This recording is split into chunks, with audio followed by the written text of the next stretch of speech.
Hey guys, Jen McCarthy here, and today's video is brought to you again by a shaky phone and sitting in my living room, this time on a a dining room, on a super duper squeaky chair. So as I get into this little conversation of the day, you might hear some squeaking, and it is just my chair. All right, let's talk about fear. You're going to do something, you've made the decision, you're ready to roll, and then all of a sudden a week or a few days later, as soon as something comes up and challenges you just a little bit, you think, oh, maybe I'm not meant to do this. Or you think, oh, that's the universe telling me I shouldn't be doing this. Or you say, something doesn't quite feel right about this. Guess what that is, people? That is the universe challenging you, but it's challenging you to see how quickly you are going to give up. You have to decide right then and there if you want it. If you don't want it, when you make that decision, you've probably heard me say before, the most successful people in the world make decisions quickly and change them very slowly. If you decide that's something that you want, make the decision, and you must stay persistent while you see it coming into form. What that means is if you make that decision to make something happen, what's going to happen is there is this really funky little thing that's going to rush up inside you, which is called your X factor. And that X factor is going to stop you dead in your tracks if you allow it, instead of taking a deep breath and going, wait, why am I doing this? Do I want this? Why did I want this originally?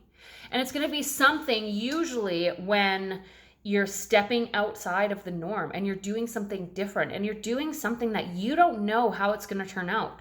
So this might be starting your own business, or it might be going to talk to somebody you've never talked to before. It might be starting public speaking, even though you hate talking on the stage. It may be going to buy a new vehicle. Who knows? It might be buying a new house.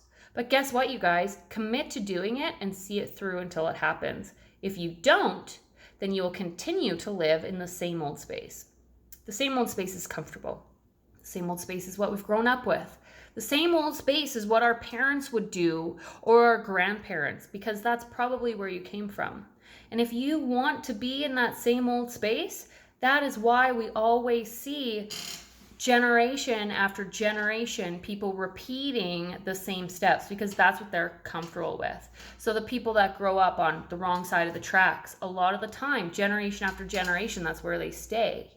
But it takes one person, and it takes one time, and it takes people who are willing to push through those boundaries and say, I want this, and I'm gonna do it, and it doesn't matter. And yeah, there's a risk, but who gives a shit? Because life is too short. Just continue to be normal. Do you want to be normal? Maybe some of you do. Maybe you think it's easy. And maybe I'm willing to bet that the ones that want to be normal because it's easy are the same ones that say, oh, I don't need that flashy stuff. When deep down inside you're saying, God, I wish I could afford that. That's your choice. You willing to take a risk or not? It's totally up to you. So lift yourself, elevate, push back, say to that X factor, screw you, I'm doing it anyway. Bring on whatever challenge that you're going to bring on, and move forward in your life and climb your way to the top. Does that sound like fun? Probably sounds scary as hell, but that's just your X factor, people. Hope you enjoyed it. Did it inspire you? Let me know if anything did. I always love to hear. Have a super rest of your day. Bye.